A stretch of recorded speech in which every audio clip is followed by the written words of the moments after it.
HC 140.312, agravo regimental, relator o ministro Edson Fachin. Porque, obviamente, nós vamos estar a validar esse tipo de expediente. Ou isso se faz a vero, ou nós vamos ter a toda hora uma mente criativa fazendo aliterações, mudanças pequenas, para dizer é um novo fundamento.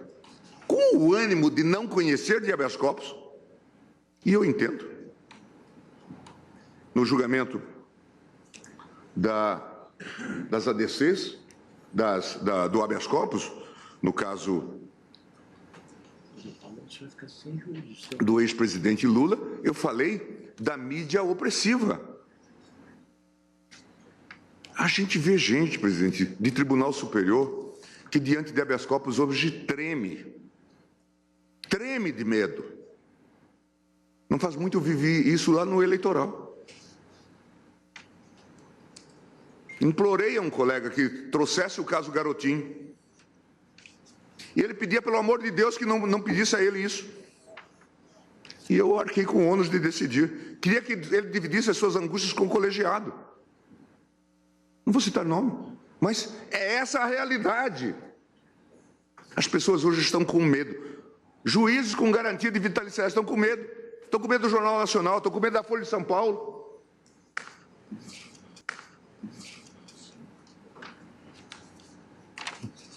Fico honrado, me livrei dessa. E o melhor é me livrar dessa não conhecendo. Eu fico pensando, presidente, que tempos esquisitos, lidando com essa temática do habeas corpus. O que se quer é criar um Estado policial, de fato, empoderar gente que já está totalmente empoderada. Presidente, esteve comigo quando se imaginava que ia julgar esse habeas corpus o doutor Batóquio. Isso nos idos do ano passado. E Sua Excelência, comentando comigo as dificuldades, dizendo, eu estou aqui porque eu fui constituído pelo doutor Palocci, mas estou deixando o caso. E estou deixando o caso, mas eu me sinto, até trouxe um advogado com ele, mas eu me sinto envolvido com esse caso. E por isso fiz questão de vir despachar. Mas eu estou deixando o caso por quê? Estou deixando o caso porque Curitiba assim exige. Palavras do doutor Batóquio. Curitiba assim exige. Doutor Palocci está querendo fazer negociação. Esse é um ponto importante, doutora Raquel, para prestar atenção para a necessidade da transparência desse processo. Curitiba assim exige. Por quê? Porque temos que escolher os advogados, e eu não sou bem visto nesta roda. Dizia claramente, portanto, Batóquio, para outras finalidades. O que acontece quando nós começamos a fazer aquilo? Eu estou vendo. Portanto, aqui o que o doutor Batóquio fez, com a seriedade do grau, foi dizer que estavam escolhendo advogados para delação, ou aqueles que não poderiam sê-lo. Veja aqui como esse sistema vai engendrando armadilhas. E na medida em que nós diminuímos a nossa competência, nós estamos alimentando. É o ovo da serpente. Uma notícia antiga, a doutora Raquel deve conhecer, de 13 de maio de 2017, na notícia painel, e essa história os advogados continuam falando sobre ela agora. Irmão de procurador da Lava Jato atua como advogado de defesa do marqueteiro João Santana. A história que corre, os advogados depois poderão confirmar ou não, é que esse doutor Castor,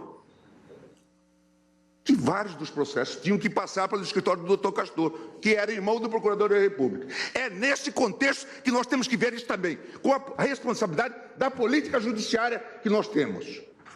Se nós deixarmos de acompanhar esses... E depois, quando isto foi denunciado, de que este advogado era um advogado ativo nesta relação, se disse, continua-se a passar pelo escritório do Dr. Castor, só que agora de forma clandestina.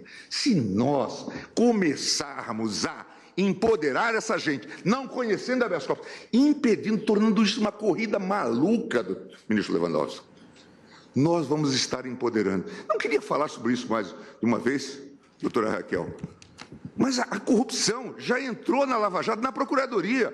Ou alguém tem dúvida do episódio, hoje está nos jornais, da atuação de Fernanda Tortman e Marcelo Miller? O que decidirem será. Ainda ontem eu relatava na turma, presidente, estou mandando a Vossa Excelência amanhã, o episódio do auxílio moradia dos juízes no Rio, em que um dos requerentes é o doutor Bretas. E o que aconteceu neste processo? Nós estamos falando só de desvios, presidente, que vão se acumulando nessa gente empoderada que está aí. Um processo movido pelo Paulo Espírito Santo, Bretas e outros juízes no Rio de Janeiro, perante um colega seu, para ganhar benefício de auxílio moradia, embora vedado pelo CNJ. Ele não teve, houve a liminar concedida e depois o mérito. A AGU não recorreu.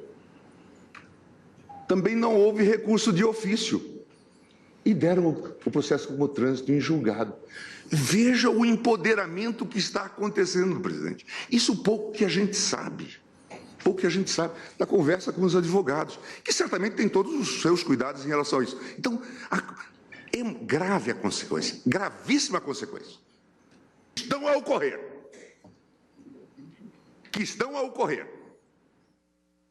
O caso do doutor Castor, lá em Curitiba, o caso Miller aqui.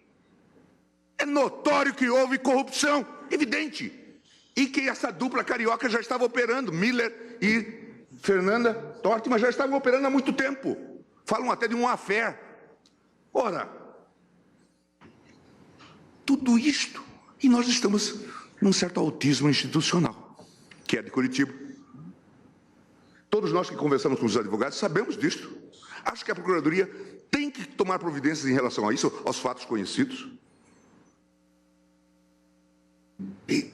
Mas não conhecer do habeas corpus aqui significa dar build indeniidade para o arbítrio, seja de Moro, seja de Bretas, seja de qualquer juiz incumbido, e aos procuradores. É isso que acontece. Porque, claro que hoje, os meus amigos do STJ, da Seção Criminal, ficam incomodados, mas hoje, nós já vimos, agora inclusive pela fundamentação, o STJ, nessas matérias politicamente mais densas e tensas, é um órgão de passagem. Então, precisamos, presidente, meditar sobre a consequência do nosso ato aqui. Não. Ministro Gilmar, talvez pelo viés de ser juiz de carreira, eu nunca ouvi isso de maneira impunemente. Maneira impune. Você citou um personagem, eu nunca ouvi falar sobre esse doutor Castor. Eu acho que essas... Não, mas eu não quero reportagem. Eu acho que nós temos, como magistrados, de registrar essa sua fala e instaurar um procedimento para apurar isso. É o que eu estou pedindo à procuradora. Isso não pode ser ouvido assim, de maneira anódina, não. Sim. Somos juízes. Sim, claro. E é o que eu estou dizendo à procuradora. E o caso Miller, Vossa Excelência também ouviu falar. O caso Miller, Vossa Excelência ouviu falar. Mas pela imprensa, evidentemente, sim, claro. Sim. Só que nós não agimos de ofício, evidentemente. Sim. Temos que tomar... O que não pode é falar de forma anódina e de mas forma... Mas eu estou falando para a procuradora também. Acho seríssimo que vocês... Eu não estou, de forma alguma, colocando nenhuma observação que vocês... E veja, só estou dizendo que o juiz não pode ouvir isso de forma passiva. Eu já disse, ministro Fux, que eu sou mau profeta. Porque, em geral, eu acerto as previsões. Péssimo profeta. Vossa Excelência se lembra que eu fui a voz que se levantou aqui contra o acordo Joesley-Janot. E falei de todas as peripécias. De quando apareceram o fato de sobrevivência, eu coadjuvei no sentido de que eles deviam mudar de domicílio. Me permite? Essa é a discussão que está revezada quando se debate a questão do segundo grau. Na verdade, nós transformamos as prisões provisórias do Dr. Moro em prisões definitivas. Esse é o resultado nesses casos. São intangíveis. Então é melhor suprimir a Constituição, já que tem o Código Penal de Curitiba, que também se cria a Constituição de Curitiba. É isso que nós estamos fazendo. É isso que nós estamos fazendo.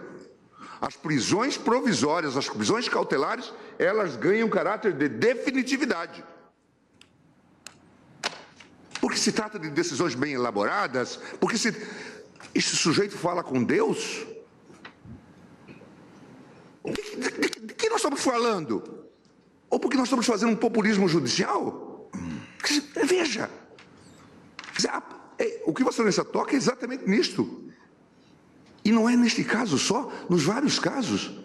As prisões provisórias, se elas não puderem ser revistas, elas se tornam definitivas. E aí nem precisa esperar, como Vossa Excelência disse, o segundo grau. Já basta a queda da caneta na prisão provisória. Não precisa esperar a sentença. É essa a consequência da decisão que nós estamos tomando. Decidir não conhecer. Além do que, vamos estabelecer realmente, como eu já disse, essa corrida maluca, ou uma corrida de obstáculos com os obstáculos móveis. É isso que nós estamos inventando. Deixa eu colocar um novo obstáculo. É isso que se quer? É isso que é o sistema jurídico coerente e íntegro? Vossa Excelência, acho que colocou o dedo na ferida ao chamar a atenção para a definitividade das prisões provisórias. Neste caso, inclusive, daqui a pouco ela já dura uma pena, porque já são 2 anos de prisão quase.